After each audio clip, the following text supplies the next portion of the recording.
Hello বন্ধুরা, আপনাদের রান্নাঘর চ্যানেলে সকলকে স্বাগত জানাই। আজ আমি চিংড়ি মাছ দিয়ে কাঁঠালের ইঁচড়ের ঝোল বানিয়ে তোমাদের কাছে শেয়ার করব।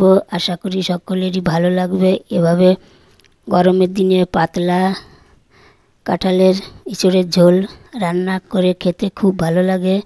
একটা ছোট 500 গ্রাম মতো কাঁঠাল নিয়েছি, কেটে নেব ছোট ছোট করে পিস দিয়ে। ভালো করে আমি কাঁঠালটাকে ধুয়ে নেব। একটা গামলিতে জল দেব, লবণ হলুদ দিয়ে গ্যাসে কাঁঠালটা সেদ্ধ করে নেব। তোমরা চাইলে একটা করে সিটি মেরে নিতে পারো কুকারে।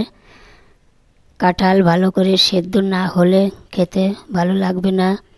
আধা ঘন্টা মতো লেগেছে সেদ্ধ করতে। সেদ্ধ করা হয়ে গেছে।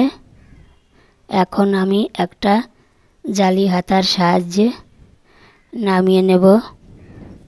একটা কড়াই গরম করে নেব। অল্প করে গোটা ধনে জিরা ভেজে তুলে রাখব। কড়াইতে তেল দেব, সূর্যমুখী তেল। তেলটা একটু গরম হলে আমি কাঁঠালগুলো দিয়ে ভালো করে একটু ভেজে নেব। এভাবে কাঁঠাল ভেজে নিয়ে রান্না করলে খেতেও ভালো লাগবে। একটা কাঁঠালের যে একটা গন্ধ থাকে সেইটাও চলে যাবে। ওই কড়াইতে সর্ষের তেল দেব, ফোড়নে জিরা, গোটা গরম মশলা দেব, তেজপাতা দেব। একটা পেঁয়াজ কুচি দিয়ে ভেজে নেব। পেঁয়াজ ভাজা হয়ে গেলে আদা জিরা রসুন বাটা দেব। রসুনটাকে একটু ভেজে নিতে হবে, রসুনের কাঁচা গন্ধ যাতে না থাকে। শুকনো লঙ্কা বাটা দেব, লবণ দেব, হলুদ দেব 1 চামচ করে, হাফ চামচ চিনি দেব। মশলাকে ভালো করে একটু কষিয়ে নিতে হবে। এখন আমি কাঁচা চিংড়ি দিয়ে একটু ভেজে নেব।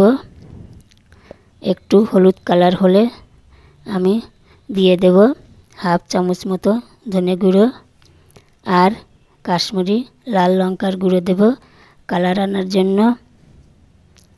আর ভেজে রাখা কাঁঠালটা আমি দিয়ে একটু কষিয়ে নেব।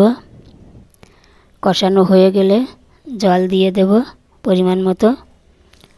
জল একটু ফুটে উঠলে আমি কাঁঠালটা ঢেকে রাখব ঢাকনা দিয়ে। এভাবে আমি কয়েক মিনিট রান্না করব।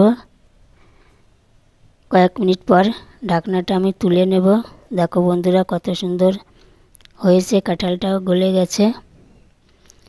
এখন আমি যে ভাজা মশলাটা ভেজে রেখেছিলাম সেইটাকে দিয়ে দেব আর কয়েক মিনিট রান্না করব।